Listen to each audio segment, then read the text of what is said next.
बात के साथ भी कि जिस धरती पर कर रहे हैं वो एक बहुत सौभाग्यशाली महाकाल की धरती है। लोग यहाँ मोक्ष लेने आते हैं, पर मैं तो ये सोचता हूँ कि यहाँ की गलियों में क्रांतिकारियों को जन्म दिया। जब कभी पलट करके देखते हैं इतिहास, तो महाकाल ने प्रत्येक काल में यहाँ पर नए युवाओं को जन्म दिया।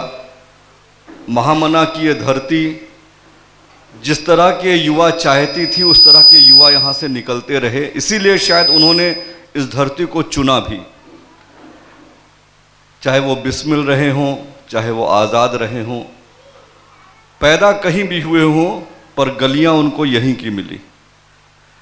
और जो इन गलियों से गुजरा वो एक क्रांतिकारी के रूप में, अभी रानी लक्ष्मीबाई के बारे में बात हो रही थी, उनका जन्म इसी धरती पर हुआ। लाल बहादुर शास्त्री जी का जन्म इसी धरती पर हुआ, उनकी कर्मभूमि यही रही। और यूँ कहें कि परम पूज्य गुरुदेव ने प्रथम दीक्षा ली, गायत्री मंत्र लिया, तो वो भी इसी काशी की धरती पर लिया। तो निश्चित कि क्रांतिकारियों की ये धरती रही है। और आज कभी मैं आता था तो सोचता था कि कब यहाँ पर वो अवस्था जगेगी। तो मैं श्रद्धेय डॉक्टर साहब से बहुत पहले जब कार्यक्रम कर रहे थे तो मिले, तो श्रद्धेय डॉक्टर साहब ने उस वक्त एक बात कही थी कि काशी पर हम एक कार्यक्रम करना चाहते हैं काशी में। तो इन भाइयों के माध्यम से हम लोगों ने प्रथम युग सृजेता यहाँ पर किया था। और बड़ी कड़ाके की ठंड थी जिसमें उसकी तैयारी की गई थी। 3000 लोगों के बैठने का इंतज़ाम किया था हमने, और ये सोचा था कि उसमें से युवा निकल कर के आए। कोई कार्यक्रम यहाँ, यज्ञ तो होता था, हवन तो चलता रहता है, पूजा उपासना भी चलती रहती थी, मंदिर भी बने हुए थे, लोगों ने पीला पहनना भी शुरू कर दिया था। पर जो गुरुदेव चाहते थे कि हमारे बच्चे जिस तरह खड़े हो जाएं, जो रचनात्मक कार्यों को आगे लेकर के बढ़ें, वो काम कहीं ना कहीं रुका हुआ था। तो वो दूसरी क्लास में जाने के लिए जब युग सृजेता का कार्यक्रम किया तो 3000 कुर्सियां जो सामने थी वो एकदम भरी हुई थी और युवाओं से भरी हुई थी। आज भी जब मैं उन चित्रों को देखता हूं तो मुझे लगता है कि एक महाकाल की योजना ही थी कि इतना बड़ा युग सृजेता यहाँ पर किया गया। और श्रद्धेय डॉक्टर साहब ने हमको, जयप्रकाश जी भाई साहब को ऊपर बुलाया, तो एक बात कही मंच पे, आज आपके सामने वो बात कह रहे हैं।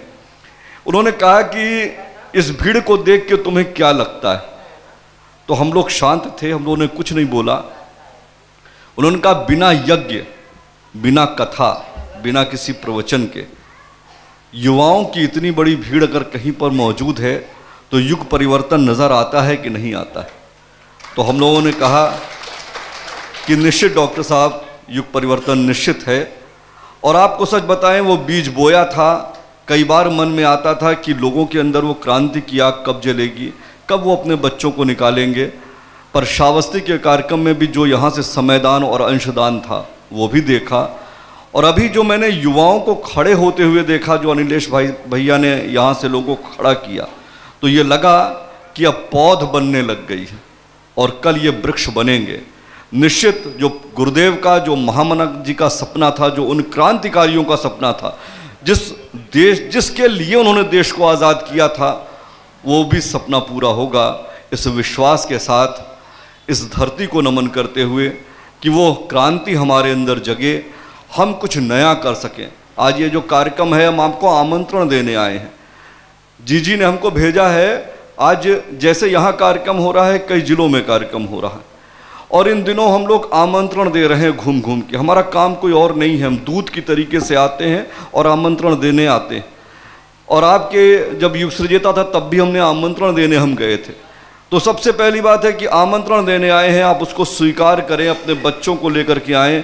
और निश्चित एक नई भूमिका और ये नया जो सर्किल है ये चलता रहना चाहिए। पुराने कार्यक्रमों से कुछ सीखने को भी मिला है और नए कार्यक्रमों में कुछ डालने को मिला है। तो आइए इस भावना के साथ कि मन में एक संकल्प जगे, हम कुछ नया करें। जो गुरुदेव से जुड़े हैं वो कभी बुजुर्ग नहीं होते, कभी बुढ़े नहीं होते, वो हमेशा जवान रहते हैं। इस भावना के साथ कि हमारी जवानी पुनः लौटे और पुनः हम कुछ नया कर सकें।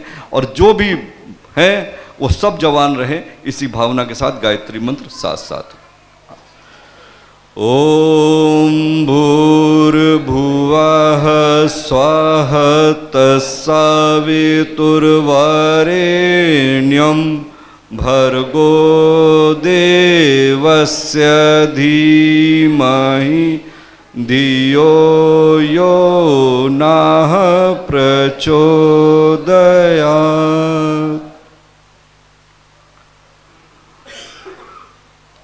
हमारे बीच में आज ज़्यादातर वो सेनापति मौजूद हैं जो अपनी अपनी जगह से निकल कर के आए हैं।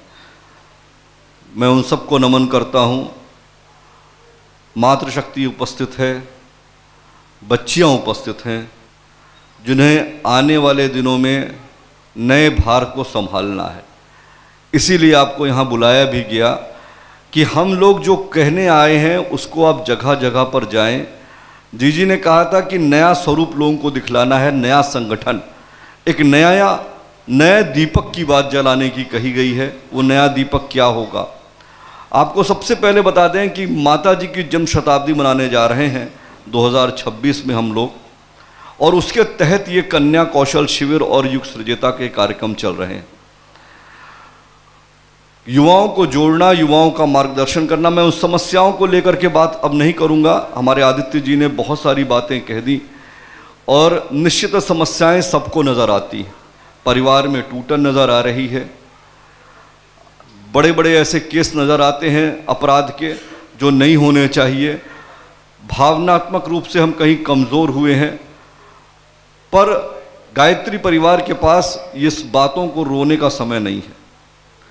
हमको नेता नहीं चाहिए, हमको सृजेता चाहिए, जो सृजन कर सके, जिसके आंखों में सृजन के सपने हों, जो इतनी सारी समस्याओं के बीच में भी मुस्कुराता हुआ ये कह सके कि साहब दुनिया तो बदलेगी ही बदलेगी, युग परिवर्तन तो होगा ही होगा। जो सरकारें आज कह रही हैं, आप गौर करके देखिएगा कि गायत्री परिवार की माताओं ने, गायत्री परिवार के भाइयों ने इन गीतों को बहुत पहले गाया है। कौन से गीत? नया युग क्यों ना आएगा, भगीरथ श्रम करेंगे हम, न कैसे आएगी गंगा, जगत हित में मरेंगे हम, उठो सुनो प्राचीक से उगते सूरज की आवाज़। उन गीतों को लेकर के गाया, और कब गाया? जब पूरी दुनिया ये देख रही थी कि दुनिया बदलने नहीं जा रही है, हर तरीके से हमारे देश के अंदर बहुत सारी समस्याएं थी। और आज जो लोग युग को बदलते देख रहे हैं, वो उसी ऋषि सत्ताओं का कहीं ना कहीं उनकी तपस्या है, उनके द्वारा किए गए कार्य हैं। उनके द्वारा किए गए कार्यों के तहत हम लोग गायत्री परिवार के तहत ये सारे कार्यक्रम कर रहे हैं। और मैं आपसे भी निवेदन करता हूं कि कुछ ऐसे कार्यक्रम जो युवा प्रकोष्ठ के हैं अपने यहाँ संचालित होने चाहिए, जिससे युग परिवर्तन को बदलने में जल्दी हो, हम अपने काम को कर सकें, और अपने गुरुदेव से भी कहने का ये मौका मिले कि साहब हमने कुछ किया है। लोगों को जोड़ना एक अलग बात है, बहुत सारे लोग जुड़ जाते हैं, पर जोड़े रखना बहुत मुश्किल होता है। एक समय आता है कि हम यज्ञ में, हवन में, कथा में, लोगों से मिलने में गायत्री परिवार का उनको सदस्य बना लेते हैं, शांत कुंज ले जाते हैं, पर शांत कुंज जाने के बाद हम उनको जोड़े रख पाए हों, उनके साथ चल पाए हों। ऐसे अगर 5% लोग भी मिल जाते हैं तो युग परिवर्तन अपने अपने क्षेत्र में नजर आता है। तो सबसे पहली बात है कि ये जो कार्यक्रम, 2 कार्यक्रम आपके सामने रखे गए हैं, ये व्यक्ति निर्माण के कार्यक्रम हैं। परम पूज्य गुरुदेव का सपना है। गुरुदेव का सपना क्या था, आप बताइए? क्या मंदिर बनाने ला परम पूज्य गुरुदेव का सपना था? क्या केवल शांत कुंज का निर्माण करना गुरुदेव का सपना था? क्या केवल ये मान के चलिए कि हम जो है एक पंथ बना लेते, छोटी शादियां कर लेते, कथा कर लेते, सस्ते हवन करना क्या गुरुदेव का सपना था? नहीं, गुरुदेव का सपना इससे बड़ा था, व्यक्ति निर्माण का, युग निर्माण का। और हमारा लक्ष्य है युग निर्माण। युग निर्माण कैसे होगा? युग निर्माण कैसे होगा? व्यक्ति के निर्माण से। और शायद हम ये कहीं भूल जा रहे हैं। अभी मैं हाल ही में गया था, गायत्री परिवार का एक बच्चा कैंसर से पीड़ित है, और मैं उसको लखनऊ देखने गया था। ये जितना बड़ा आप कैंपस देखते हैं, आज के करीब 4-5-6 साल की पहले की बात है, उसमें वो बच्चा भर्ती था। तो मैं उसको देखने गया और मैंने पूछा कि ये इतने कम उम्र में 12 साल 15 साल का बच्चा 15 साल का बच्चा था। तो मैंने सोचा कि कैसे इसको कैंसर कैसे हो गया। तो आपको बताएं, जो मुझे पता चला वो ये पता चला कि वो कहीं गुटखा तंबाकू पान मसाला खाने लगा। तो मैंने उनकी माँ से पूछा कि आप कब इसको शांत कुंज लेकर के गई थी, आप तो गायत्री परिवार की पुरानी कार्यकर्ता हैं। तो उन्होंने कहा भैया जब 5 साल 4 साल का था तभी हम इसको लेके गए थे। तो हमने कहा तब से लेकर के 15 साल तक की उम्र में आपने गुरुदेव के उस दरवाजे पर कभी दस्तक नहीं दी?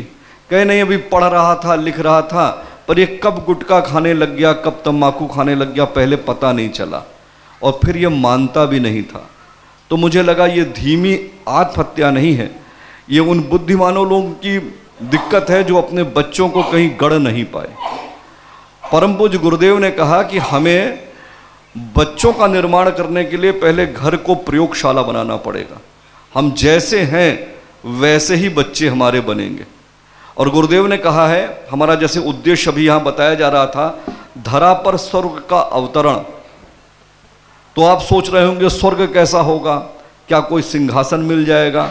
ऐसा कुछ भी नहीं है, सब खुशहाल हो, यही स्वर्ग है। और गुरुदेव ने कहा प्यार और सहकार से भरा परिवार ही धरती का स्वर्ग होता है। और दूसरी बात और कही, जो हम बच्चों को सिखाते हैं उस पर यदि बड़े खुद अमल करने लग जाएं तो ये धरती स्वर्ग बन जाए। और तीसरी बात स्वर्ग के लिए गुरुदेव ने कही, ये मैं गुरुदेव के सूत्र कह रहा हूं आपसे, अपनी बात नहीं, उनकी बात आपसे कह रहा हूं। गुरुदेव ने तीसरी बात कही कि स्वर्ग जाने की आकांक्षा से पूर्व इस धरती पे ही स्वर्ग बसाना चाहिए। हमारा लक्ष्य होना चाहिए कि हम अपने घर को प्यार और सहकार से भरा हुआ बनाएं। इसलिए ये कार्यक्रम किए जा रहे हैं। ये जो टूटन चल रही है, अभी गडकरी जी का एक इंटरव्यू आ रहा था, हमारे जो मंत्री हैं गडकरी जी परिवहन मंत्री, उन्होंने एक बात कही, यूरोप गए थे वो, उन्होंने इंटरव्यू में कहा कि यूरोप के विदेश मंत्री ने उनसे पूछा कि भारत में किस चीज़ की कमी है। तो उन्होंने कहा कि हमारे यहाँ बेरोज़गारी है और अभी कह लीजिए गरीबी भी है। अभी उस आंकड़े को हम पार नहीं कर पाए हैं। कि मैंने बहुत धीमे से उनसे इस बात को कहा, अच्छा नहीं लग रहा था, लेकिन थोड़ी देर बाद मुझको लगा कि मैं भी पूछूं कि ये यूरोप में किस बात की कमी है। तो उन्होंने कहा कि यूरोप में किस बात की कमी है। तो उन्होंने कहा साहब हमारे यहाँ तो परिवार नाम की संस्था ही खत्म हो चुकी है, परिवार नहीं बचे रह गए। बच्चा नहीं जानता कि मेरी माँ कौन है। पिता अपने बच्चे को छोड़ के चला आता है, वहाँ जैसे यहाँ अनाथालय हैं वैसे ही वहाँ पर घर बनाए गए हैं। और एक आंकड़ा भी अभी आया है, हिंदुस्तान के जो स्कूल होते हैं वहाँ जब छुट्टी की बेल बजती है तो बच्चे घर की तरफ भागते हैं कि मैं घर चला जाऊँ। पर वहाँ की जब आंकड़े आए तो वहाँ जब छुट्टी लगती है तो बहुत कम बच्चे घर भागते हैं। सब सोचते हैं, धीमे धीमे स्कूल से बाहर निकलते हैं और उनको एक ही बात है कि मैं कहीं ना कहीं बैठूंगा, अभी घर नहीं जाना है, क्योंकि घर के झगड़े, घर के तमाशे, और किसी के घर हैं भी और किसी के घर नहीं भी हैं। तो सबसे पहली बात है, उन्होंने कहा मैं अपने लोगों से कहता हूं यदि परिवार कहीं देखना हो, परिवार बनाना हो, पर्व देखने हो, उत्साह देखना हो, उमंग देखनी हो, तो हिंदुस्तान में जाकर के देखो। हिंदुस्तान में लोग परिवार में रहते हैं और वो तुम्हें सीखना चाहिए, ये वहाँ के विदेश मंत्री ने कहा। तब मुझको लगा कि कोई बात है जो सबसे कहनी चाहिए, पर आने वाले दिनों में इससे बुरी हालत हो रही है। हिंदुस्तान भी उसी राह पर चल रहा है, उसी राह पर चल रहा है। और चलते चलते ये हो रहा है कि अब यहाँ परिवार विखंडन की कोई बात नहीं होती। ये ठीक है कि अब जो जन्मों जन्मों के नाते थे अब वो मिल नहीं पा रहे हैं। अक्सर हमारे घरों में झगड़े बढ़ रहे हैं और टूटन बढ़ रही है। जिस परिवार निर्माण की हम बात करते हैं वो परिवार कहीं टूट करके जल्दी से अपनी ज़िंदगी को हंसता और खेलता ही केवल बिताना चाहते हैं। और गलती मैं ये नहीं कहूँगा कि भाइयों की भी है या बहनों की भी है, गलती कहीं हम सब की भी है। अभी एक वृद्धाश्रम हम चलाते हैं लखनऊ में। वृद्धाश्रम तो सबने यहाँ भी चलता होगा, हर जगह। सुल्तानपुर जैसी जगह में भी हम जहाँ से रहते हैं वहाँ भी एक वृद्धाश्रम खुल गया है। 50 साल पहले ये आश्रम पाए नहीं जाते थे, 20 साल पहले ये आश्रम होते नहीं थे। हमने कभी, हमारे दादा बाबा ने कभी सुना नहीं था कि कभी किसी बच्चे को वृद्धाश्रम में ले जाके छोड़ दिया जाएगा। पर मैं आपसे निवेदन करूँगा कि अभी आप जाइए किसी भी वृद्धाश्रम में, वैसे तो जिस गायत्री परिवार को जो चलाता है उसको भी आप जाके देखिए। 20 साल वहाँ हम करीब 10,000 8,000 रुपया लेते हैं प्रत्येक व्यक्ति से, और उसका जीवन यापन माह 8,000 10,000 रुपया महीना। और हमारे यहाँ कमरों की तब भी कमी है। माताएं लिख के दे रही हैं कि मुझे घर में नहीं रहना है, मुझे बाहर रख लीजिए। और ये वो माताएं हैं जो 90 के दशक में अपनी सास से डरती थी और वो बहू से आज डर रही हैं। अपने अंदर ये भी नहीं सोच पाए लोग कि हमें क्या परिवर्तन लाना है और ये क्या करना है। एक माँ से मैंने वहाँ पूछा कि आपको अपने बेटे से, अब बेटा तो नालायक निकल गया तो आपको लगता होगा कि उसको छोड़ देना चाहिए, उसका मुंह नहीं देखना चाहिए। तो उन्होंने कहा कि नहीं, बेटा तो निकल ही गया, बेटा जैसा था। तो मैंने कहा क्या कहना चाहेंगी उन माँओं से आप? तो कहने लगी कि जो मेरे अंदर कमी थी वो मैं तुमसे कह रही हूँ, और उसको उन्होंने रिकॉर्ड भी किया है। उन्होंने कहा कि कहीं कमी रह गई थी हमें बच्चा पालते समय। हमने बच्चे को बड़े आदमी बनाने की तो सोची, पर महानता का कोई गुण नहीं दिया। शिक्षा तो दी पर विद्या नहीं दी। घर के झगड़े दिखाए, चाचा ताऊ से लड़ना दिखलाया, बंटवारा दिखलाया, पर कभी ये नहीं सेवा नहीं दिखाई। कभी बच्चा अस्पताल में कोई हमारे घर का भी भर्ती हुआ तो हमने बच्चे को भेजा नहीं। उनकी बड़ी पीड़ा थी और मुझको यूँ लगा कि हर माँ को ये बताने की ज़रूरत है। गुरुदेव एक बात लिखते थे, माता ही यदि रहे अज्ञान, बच्चे कैसे बने महान। उस घर के बच्चे महान नहीं बन सकते जिस घर की माता अज्ञान रहती। ये बताना बहुत ज़रूरी है लोगों को, और गायत्री परिवार इस पर काम कर रहा है। ये जो कन्या कौशल शिविर रखा गया है, ये इसलिए रखा गया है कि अब भावी पीढ़ी को अच्छी माताओं की, अच्छी बच्चियों की ज़रूरत है।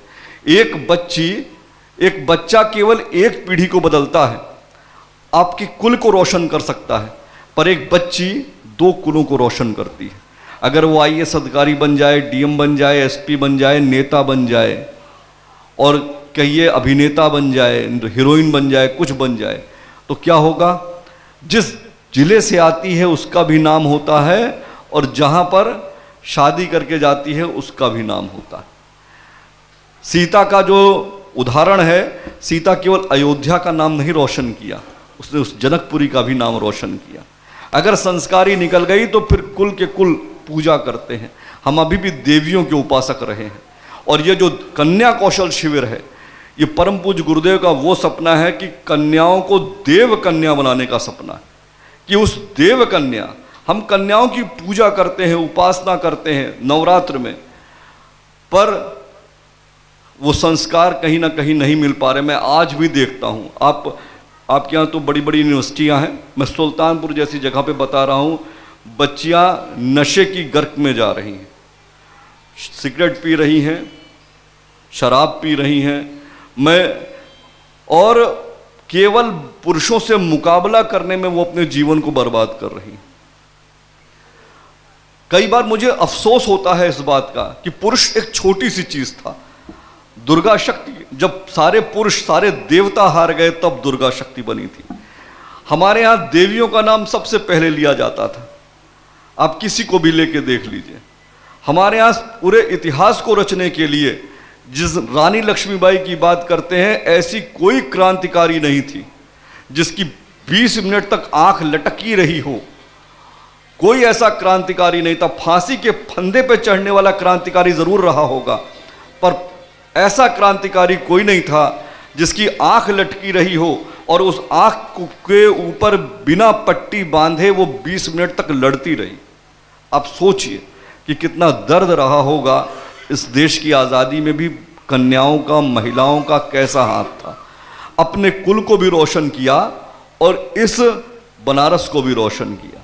आज जब हम झांसी के अंदर कार्यक्रम करने जाते हैं तो हम गौरव से कहते हैं कि हमारी तरफ से वो बिटिया आई थी जो झांसी की रानी बनी थी आकर के, जिसके नाम पर आज स्टेशन बन गया। वो हमारे यहाँ उसने तलवार सीखी थी। ये बात होती है जब एक लड़की दूसरे घर में सीख करके जाती है, अपनी प्रतिभा का कौशल दिखलाती है।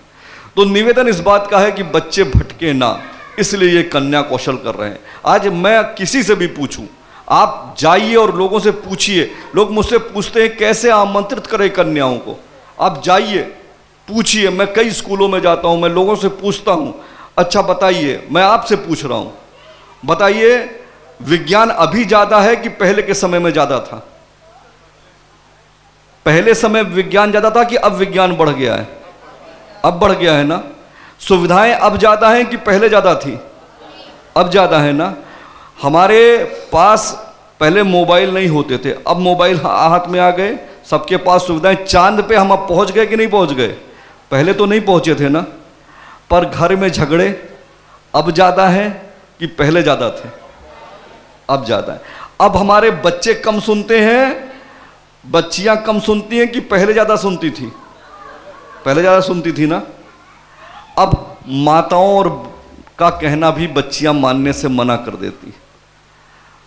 कहने का मतलब यह है कि घर में टूटन है, तलाक के केस बढ़ रहे हैं, सब कुछ बढ़ रहा है और टूट रही हैं मर्यादाएं व्यक्ति और परिवार की, चटक रही आधारशिलाएं अरे समाज सुधार की।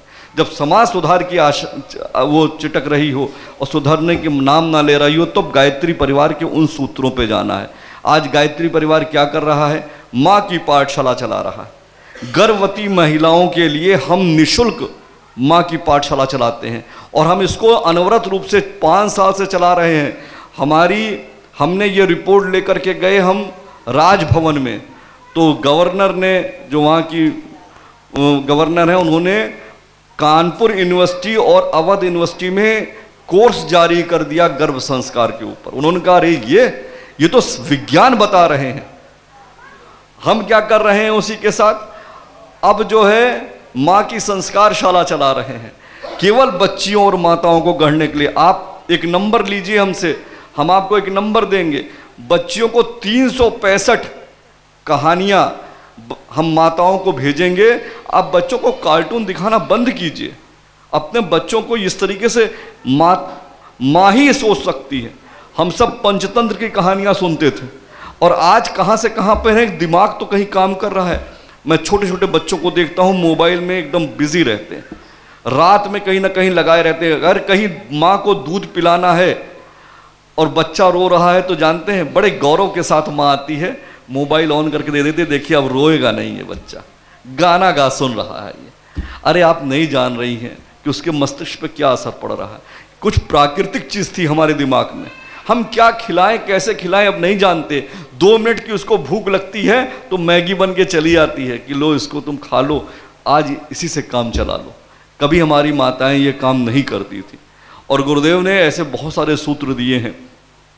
इनको लेकर के ये कन्या कौशल शिविर हो रहा है। क्या होगा इस शिविर में, क्या करेंगे हम इस शिविर में? सबसे पहली बात है, हम 5000 बच्चियों का ये शिविर कर रहे हैं। जब हम लेने गए थे तो हमारा संकल्प था कि हम 2400 बच्चियों को बुलाएंगे, पर महाकाल अपना जब पैर रखता है, जब गुरुदेव अपना पैर रखते हैं, तो मुझको यूँ लगता है कि हर जगह से बच्चियाँ निकल करके आ रही हैं।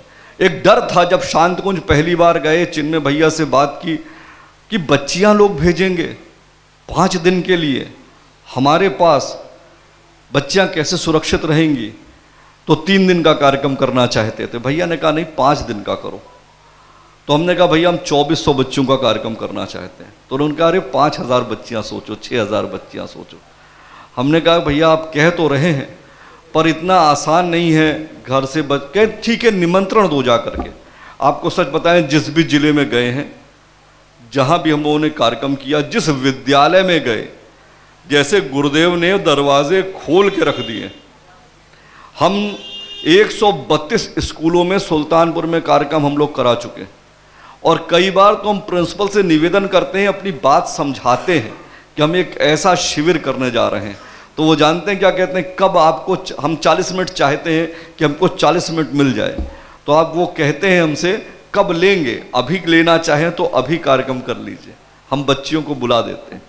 हर व्यक्ति चाहता है, हर विद्यालय का अध्यापक चाह रहा है कि जो हम नहीं दे पा रहे वो एक आध्यात्मिक संस्था दे रही है, और वो जो युग निर्माण करने की बात है, इतने प्रामाणिक हम हो चुके, गुरुदेव ने बना दिया हमको कि बेटा तुम पीला पहन के दूत बन करके जाना, अपने मन की बात मत करना, दूत बन करके हमारी बात करना। हम तुम्हें कहते हैं कि तुम कहीं से तुम्हारी वापसी नहीं होगी, और सच बताएं हमारी वापसी कहीं से नहीं हुई। हर प्रिंसिपल हमको बुलाता है और कहता है कि हमारे यहाँ कार्यक्रम कब होगा, तब इस बात को कह रहे हैं कि हम अब 2400 बच्चों को नहीं 5000 बच्चों को बुला रहे हैं। और बच्चियां भी क्या, ये एक पोस्टर बनाया गया है, इसमें QR कोड दिया गया है, जब आप इसको स्कैन करेंगे तो बच्चियां अपना रजिस्ट्रेशन कर सकती हैं। और क्योंकि उनकी तैयारी होनी है, और आपको मैं बताऊं उस तैयारी के निमित्त क्या क्या किया गया है। आप जैसे बहुत सारे भामाशाह इकट्ठा हुए, हम जब 2400 बच्चों की बात कर रहे थे तो हमने 2400 लोगों को तय किया था कि वो एक एक बच्ची गोद ले लें। और जैसे कन्या भोज करते हैं हम नवरात्र में, इस बार वो हमको 3500 रुपये सालाना दे दें, एक साल के लिए 3500 रुपये हर जेब से चाहिए। गुरुदेव ने कहा था बेटा 10 रुपये रोज, 1 कप चाय रोज। तो हमने जनवरी से इस बात की शुरुआत की थी कि 2000 ऐसे ज्ञान घट हमने स्थापित किए थे कि एक एक बच्ची आप गोद ले लीजिए। कन्या भोज तो बहुत होता है, आप नवरात्र में जाती होंगी, आप कन्या भोज कराती होंगी, पर कभी पलट के आप देखती नहीं है कि आप जो बना के लाई थी उसको किसी ने खाया भी कि नहीं खाया। वो बेटियां बैठी रहती हैं केवल वो 51 रुपये और 21 रुपये के लिए। हम परंपराओं की तुलना में विवेक को महत्व भी नहीं देते। अगर खिलाना है तो नवमी के दिन खिलाना है, वो खाई भी रहेगी तब भी खिलाना है। इस तरीके से हम ये सोचते हैं, बाकी हम और कुछ नहीं सोचते। और हम कह रहे थे कि हम जो है एक कन्या कौशल शिविर कर रहे हैं, और इसमें हम भारतीय संस्कृत का पाठ बता रहे हैं। इसमें बता क्या क्या रहे हैं, जैसे भाई साहब ने अभी बताया कि हम जीवन विद्या, जैसे इसका उद्देश्य है शिक्षित बेटियों को जीवन विद्या द्वारा परिवार एवं राष्ट्र निर्माण निर्धारित के लिए प्रेरित करना। तो सबसे पहली बात है, बच्चियां, मैं स्कूलों में जाता हूं, बच्चियों से पूछता हूं तुम्हारा उद्देश्य क्या है, तो जानते हैं बच्चियों का मन में क्या आता है, बस मैं टीचर बन जाऊं।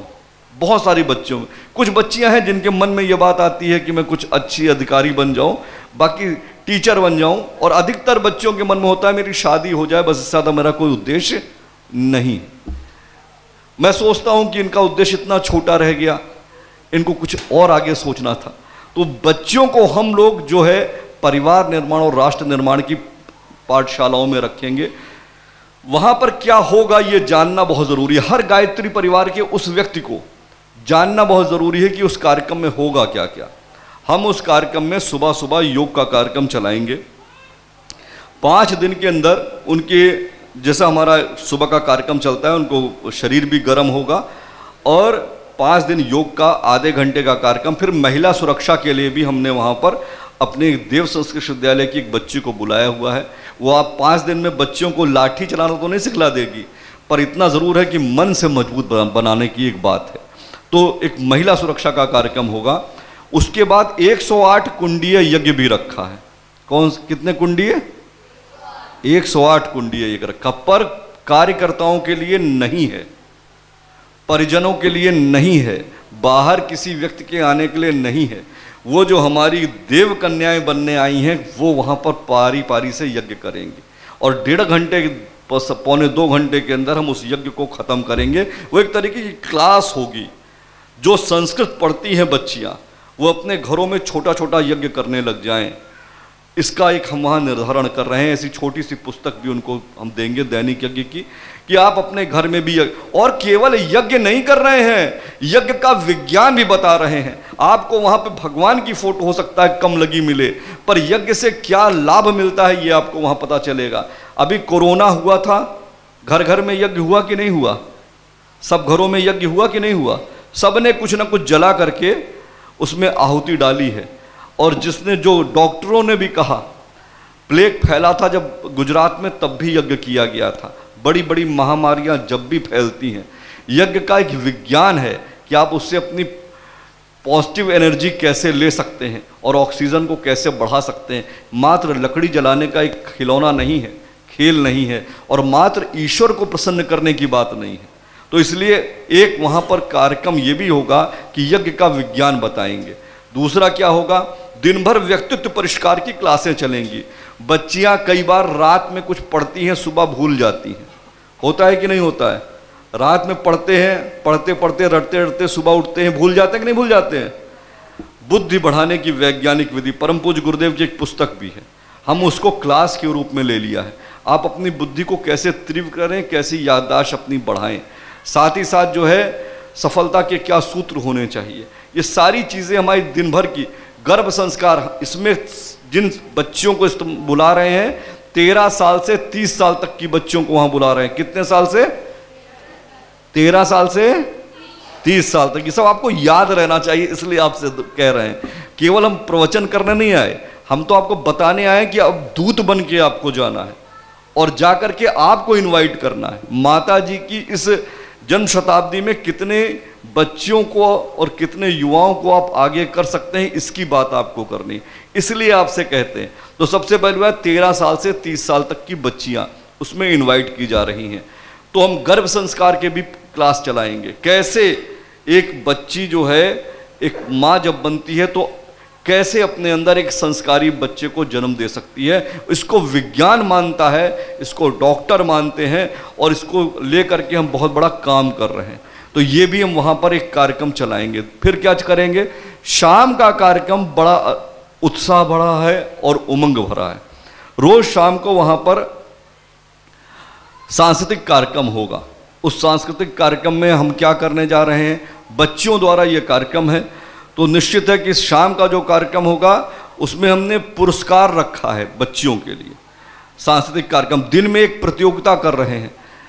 कुछ बच्चियां अच्छी पेंटिंग कर लेती हैं, कुछ कर लेती होंगी घर में, कुछ बच्चियां अच्छा हिंदी लेख लिख लेती हैं, कुछ बच्चियां अच्छा हिंदी संस्कृत का श्लोक लिख लेती हैं, और उनको किस तरीके से बनाना है उनका एक फॉर्म बना हुआ है।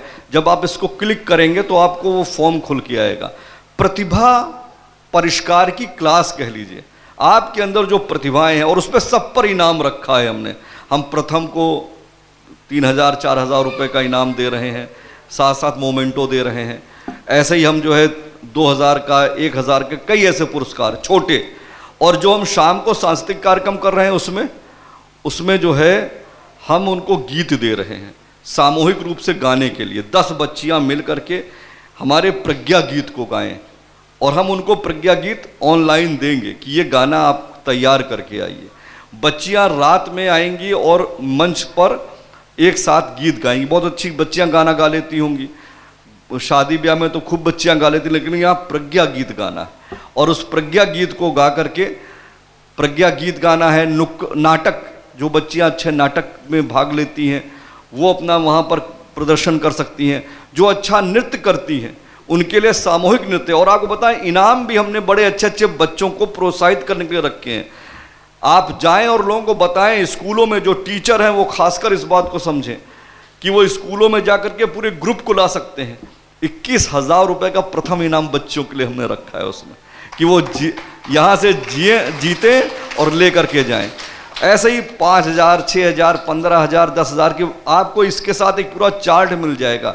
जैसे कोई बच्ची रजिस्ट्रेशन कराएगी उसको एक व्हाट्सएप ग्रुप में जोड़ लिया जाएगा और उसमें आपको सारी सूचनाएं मिलेंगी। तो सबसे पहली बात है कि ये कार्यक्रम जो हम कर रहे हैं ये तो केवल एक बहाना है शाम के पुरस्कार का। हमें अपनी बच्चियों को बुलाना है और भारतीय संस्कृति की वो बातें आज जो भटक रही हैं बच्चियाँ। मैं कई बार, अभी हाल ही में एक पिक्चर आई थी जिसमें केरला करके क्या थी, केरला स्टोरी, सब माताओं ने देखा। बच्ची ने उसमें प्रश्न भी पूछा कि माँ तुमने तो कभी जीवन में बताया ही नहीं कि हमारी भारतीय संस्कृति में भी कुछ होता है। हम तो हमारे भगवान के बारे में तो केवल पत्थर की मूर्ति बताते रह गए। और जब किसी ने हमसे प्रश्न किया कि तुम्हारे भगवान तो पत्थर की मूर्ति है, तो हमने पत्थर की मूर्ति समझ लिया। वो उसमें जो प्राण भरना था वो आपने नहीं भरा। तो सबसे पहली बात है कि हम जो घर में नहीं सिखा पाए, ये कन्या कौशल शिविर करने का एक ये भी उद्देश्य है कि जो माताएं अपने घर में बच्चों को नहीं सिखला पाई, वो वहाँ पर ज़रूर हम उनको दे रहे हैं। अब आप सोचेंगे कि लोग हमसे पूछेंगे कि 5 दिन के लिए हम बच्चियों को भेज रहे हैं, तो सुरक्षित रहेंगी बच्चियां कि नहीं रहेंगी, कैसे भेजें? शायद मुझे कोई अलग संस्था आएगी बुलाने के लिए, तो मैं अपनी बच्ची को भेजते समय 5 बार 10 बार सोचूंगा कि नहीं सोचूंगा। ऐसा कई बार हमारे मन में आता है। पर उस पूरे कार्यक्रम में 12 तारीख से लेकर के, वो 12 तारीख को उसमें प्रवेश है और 13 तारीख से कार्यक्रम की शुरुआत हो जाएगी। तो 12 तारीख से लेकर के पूरा 17 तारीख तक जहां पर बच्चियां रुक रही हैं, जहां रह रही हैं, जहां उनके आवास की व्यवस्था, जो टेंट, जो ये क्या कहते हैं, पूरा इस कॉलेज लिया गया है रुकने की व्यवस्था, उसमें हमारी बहनों की ड्यूटी लगेगी, हमारी बहनें। और कहीं पुरुषों का प्रवेश उसके अंदर वर्जित होगा, पुरुष उसके अंदर आएंगे ही नहीं। अब 5000 बच्चियां और पुरुषों को रहना ही नहीं है। तो सबसे पहली बात है कि बच्ची सुरक्षित है आपकी। दूसरी बात, हम कन्याओं का आवाहन करने आपको जाना है। माता जी की जन्म शताब्दी के लिए वो हीरे चुनने हैं आपको। माता जी से सब लोग परिचित हैं कि नहीं? वंदनीय माता जी से तो सब लोग, जो लोग गायत्री परिवार के हों तो जानते ही होंगे, कुछ लोगों ने देखा भी होगा उनको। कितने लोगों ने माता जी को देखा है? एक बार जोरदार तालियां उन नींव के पत्थरों के लिए जिन्होंने माता जी को देखा है। हमने भी माता जी के दर्शन किए, गुरुदेव के भी दर्शन किए हैं। पर ये माता जी की जन्म शताब्दी मनाने जा रहे हैं, तो आपको एक बात बता दें कि माता जी ने एक बात कही थी। उन्होंने कहा था कि बेटा, ये जो गायत्री परिवार में पीले कपड़े में या जो भी तुम लोगों को देखते हो ना, ये सब मेरे बच्चे।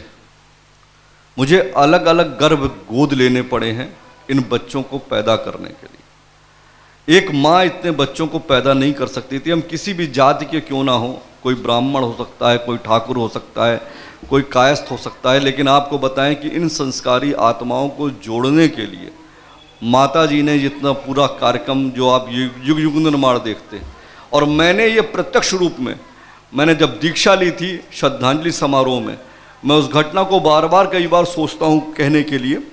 कुछ लोगों ने, हो सकता है झांसी में हम पहले भी कार्यक्रम कर रहे थे तो इस बात को मैंने रखा था।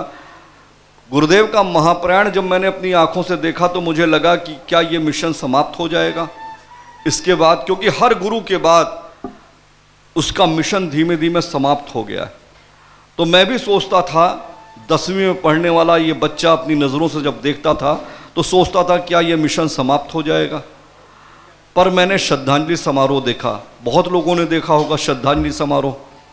श्रद्धांजलि समारोह में माता जी बोलती थी और बच्चे रोते थे। मैंने वो भावना देखी लोगों के अंदर कि वो क्या था। फिर मैं सोचता था जो माता जी से जुड़े हुए हैं वो शायद बहुत दिन तक इसको संभाल पाएं, पर माता जी के बाद हो सकता है मिशन ना संभले। पर मैंने दीदी के अंदर भी वही बात देखी कि जो स्नेह माता जी के अंदर था वो जीजी के अंदर भी है, और वही मैं भैया के अंदर भी आजकल देखता हूँ। आपके यहाँ पर आए थे कार्यक्रम में, पूरा नंगे पैर रहते हैं वो, और जो साधारण, जो शालीनता उनके अंदर है, और हम सब जानते हैं कि शालीनता बिना मोल के मिलती है और उसे सब कुछ खरीदा जा सकता है। तो गुरुदेव को जिस रूप में हम सब ने देखा था, आज तक उनकी पीढ़ियों को हम उसी रूप में देखते चले आ रहे हैं। तो कहने का मतलब ये है कि ये परंपरा तो नहीं रुकने वाली है, ये कार्यक्रम तो चल रहा है। लेकिन माता जी ने जन्म, उसमें एक बात कही थी। क्या कहा था? श्रद्धांजलि समारोह में दीक्षा लेते समय माता जी ने कहा था कि बेटा, तुम ये मत सोचना कि युग निर्माण कैसे होगा। मैंने गर्भ में ऐसे बच्चे डाल दिए हैं, भगत सिंह, चंद्रशेखर आज़ाद, झांसी की रानी, इन सबको मैंने गर्भ में डाल दिया है। आने वाले कुछ दिनों में ये पैदा होंगे, बड़े होंगे, बड़े होकर के इनका विकास होगा। 15-16 साल की उम्र में तुमसे मिलेंगे वो। तुम्हारा एक काम है इन संस्कारी आत्माओं के लिए, हम सब का, मतलब ये पीले कपड़े वालों की बात हो रही है, क्योंकि सब लोगों को वो संबोधित कर रही थी, और ये कान हम सब के जो भी श्रद्धांजलि में रहा होगा उन्होंने सुना होगा। माता जी ने कहा था केवल पीले कपड़े वाले लोगों का, हमारे बच्चों का एक ही काम है, ये बच्चे भटकने नहीं चाहिए, ये बच्चे कहीं अटकने नहीं चाहिए, इनके बच्चों में संस्कारवान बनाना आप सबका काम, हमारा दायित्व है उनको दिशा देना। माता जी ने कहा था बेटा केवल तुम्हें दिशा देनी है, बाकी युग निर्माण कैसे होगा इसके बारे में मत सोचना। जगह जगह पर लोग फूटेंगे। गुरुदेव ने लिखा था, जिन जिन बातों को लिखा था उन्होंने लिखा था नोट करने वाले लोग नोट कर लें, जिसे मैं स्वेच्छा से मांगता हूं, यदि लोगों से देते न बना तो महाकाल लात मार के निकाल लेगा। आप देखिए जब कभी धनवानों की बात होती थी, नोटबंदी हुई तो लोग अपना पैसा तक बहाए, रुपया तक बहाए। नोट करने वाले लोगों ने नोट नहीं किया था और नोट को इकट्ठा कर रहे थे। हम लोगों ने कोरोना काल में देखा, लोगों ने पैसे रुपए सब बटोरे हुए थे। आज भी जो महामारियां कहीं खत्म नहीं हुई हैं, रुपए पैसे से कहीं कुछ नहीं हो रहा है। माँ ने अपने बच्चे को छूने से मना कर दिया, पत्नी ने अपने पति को छूने से मना कर दिया, जब उसकी लाश उसके सामने से गुजर के चली गई। वो सामने के नज़ारे, वो बुद्ध हम लोगों के अंदर जीवित हो जाना चाहिए था, हम लोगों को दिखाई पड़ जाना चाहिए था कि एक बार महाकाल ने कहा था, और उन्होंने लिखा है इस बात को कि ऐसी महामारियां फैलेंगी। अभी भी गुरुदेव लिखते हैं कि यदि सचेत नहीं हुए तो मैं देख रहा हूं कि आने वाले दिनों में हर घर से लाशें उठेंगी। कैंसर जैसी बीमारी आप देख लीजिए, 25 साल पहले कहीं दिखलाई नहीं पड़ती थी, और आज आंकड़े बता रहे हैं कि 35 साल 2035 तक हर घर में कैंसर होगा, हर घर में कैंसर। आज आप आंख बंद करके देखिए, आपके मोहल्ले में एक कैंसर का मरीज मिलेगा आपको। और 88 के दशक में केवल एक व्यक्ति को कैंसर का नाम सुनाई पड़ा था। किसको? एक ऐसी संजय दत्त वाली, जो क्या नाम था उसका, नरगिस दत्त, उनको पहली बार सुनाई पड़ा कि कैंसर जैसी बीमारी हुई है, और उस पर एक फिल्म बनी थी जिसको हम लोगों ने देखा कि इतनी दर्दनाक मौत होती है। तो मेरे कहने का मतलब कि हमें अपने आप में सचेत होना है। ये जो दोनों कार्यक्रम रखे गए हैं ये इसलिए हैं कि हमारी युवा पीढ़ी जुड़े, हमें क्या खाना चाहिए, कैसे रहना चाहिए और क्या व्यवहार करना चाहिए, इसकी पूरी बातचीत हो, इसलिए ये कार्यक्रम यहाँ पे रखा गया। फिर आपसे मांगने क्या आए हैं? अभी तो भाई साहब ने कह दिया कि हम 1 लाख रुपया वहाँ भेज रहे हैं, बहुत बड़ी बात है, बहुत अच्छी बात है। पर कन्या कौशल शिविर के लिए हम 2 चीज़ों का आह्वान करते हैं। एक, अपने घर की उन बच्चियों को ज़रूर भेजिए जो आपके गायत्री परिवार की बच्चियां हैं, जिनको कभी बीमार रहीं, कभी एग्ज़ाम हुआ तो आपने माता जी से मांगा और कहा कि माता जी आज ये बीमार पड़ी हुई है, इसको जो है ठीक कर दीजिए, और वाकई वो ठीक भी हुई। पर आज आप शायद भूल रही हैं कि कहीं ना कहीं ये दिक्कत आ रही है कि हमारी बच्चियां शिक्षित हो रही हैं पर संस्कारवान नहीं बन पा रही।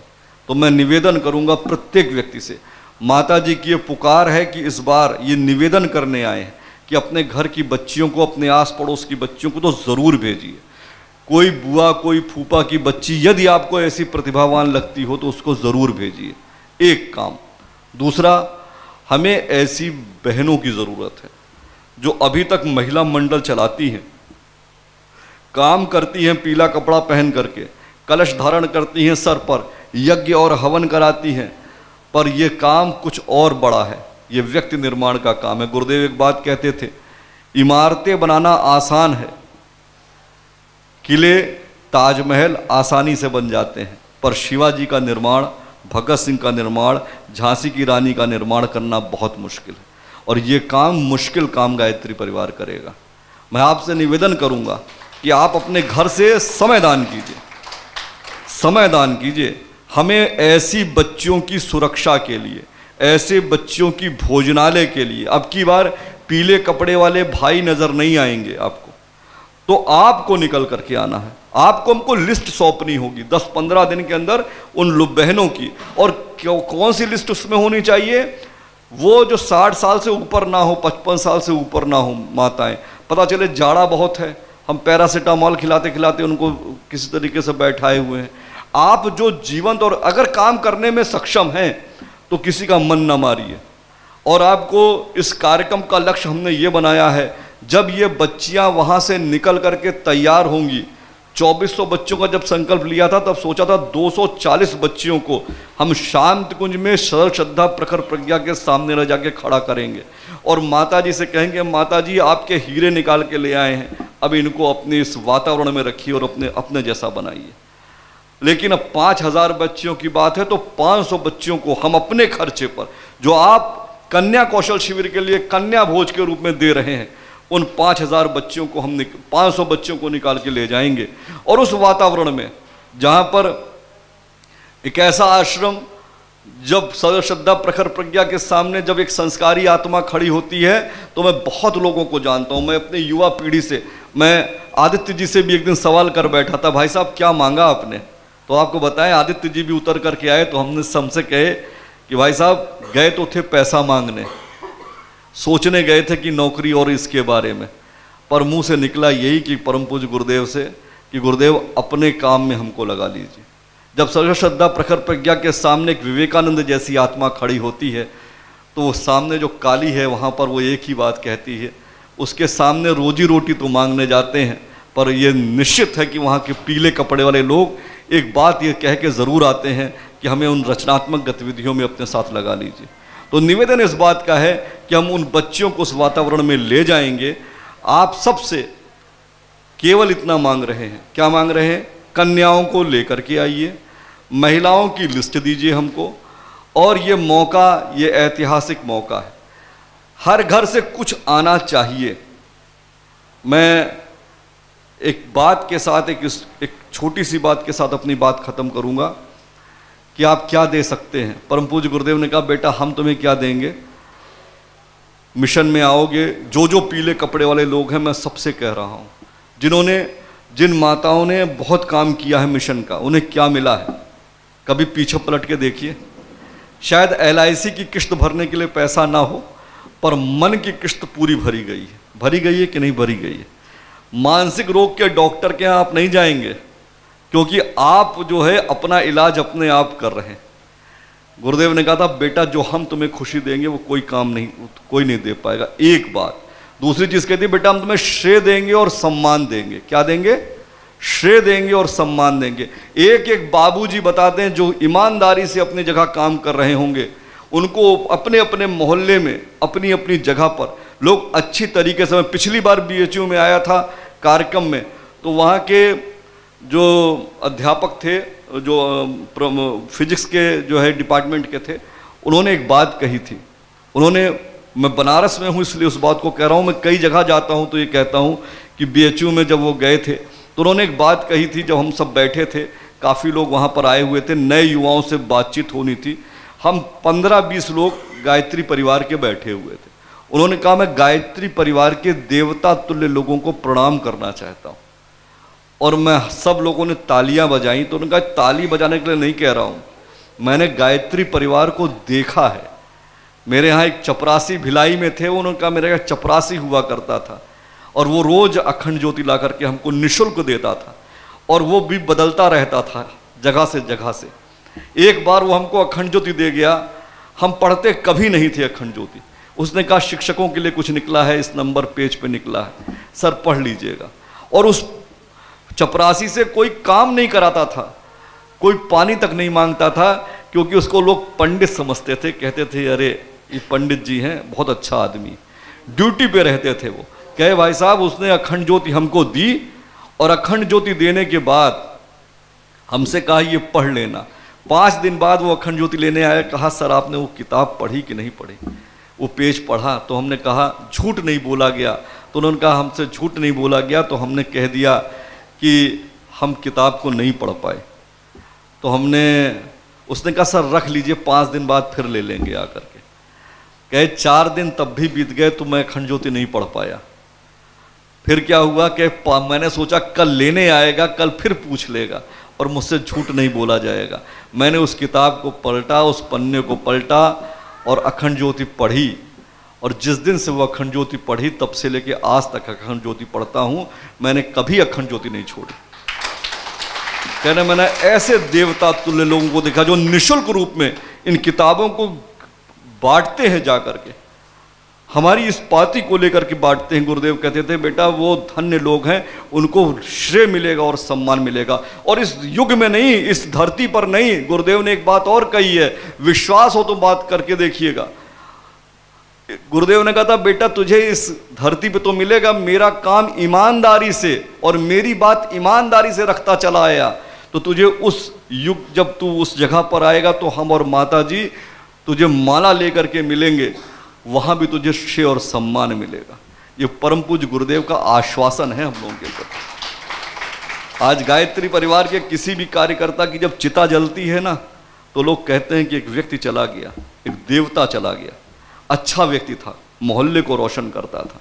हमारे मोहल्ले में दीपक कराते थे साहब, बहुत अच्छे आदमी थे, पैसा नहीं मांगते थे, रसीद देते थे।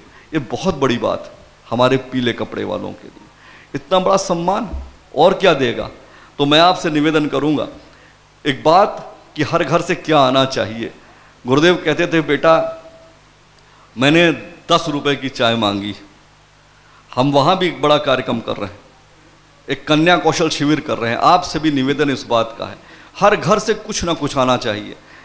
अपने कानपुर में गांधी जी आए थे, उन्होंने अब देश की आज़ादी के लिए सबसे कुछ ना कुछ मांगा था कि अपने घर से देश की आज़ादी के लिए कुछ दीजिए। आपको बताएं एक 5 साल का बच्चा मचल गया इस बात पर कि हमारे घर से कुछ आना चाहिए। और वो 5 साल का बच्चा जब अपनी माँ के पास रात में पहुंचा तो उसने कहा कि इस देश की आज़ादी के लिए गांधी जी ने कुछ मांगा है और हमारे घर से कुछ जाना चाहिए। तो उस माँ ने जानते हैं क्या कहा, बेटा हम तो बर्तन धो करके अपना जीवन यापन करते हैं, हमारे पास तो इतना पैसा भी नहीं है कि हम जो है अपना कल की रोजी रोटी भी बटोर पाएं, और तू कह रहा है कि हमारे देश की आज़ादी में कुछ लगना चाहिए। तो कहा बेटा हम कुछ दे नहीं सकते देश की आज़ादी के लिए। तो उन्होंने जानते हैं क्या कहा, बच्चा छोटा था, उसको बुरा लगा, रात भर सो नहीं पाया।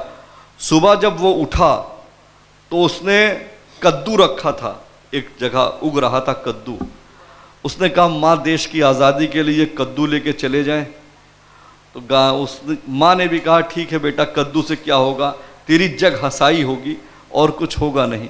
लोग सोना रखेंगे, जेवर रखेंगे, रुपया रखेंगे, तू केवल कद्दू लेके जाएगा। आपको बताएं वो 5 साल का बच्चा सर पर कद्दू रख करके जब पहुंचा, बोले गायत्री माता की, सर पे कद्दू रख करके जब पहुंचा तो गांधी जी ने दूर से देखा और क्या कहा, बुलाया उसको, कहा बेटा ये क्या लाए हो।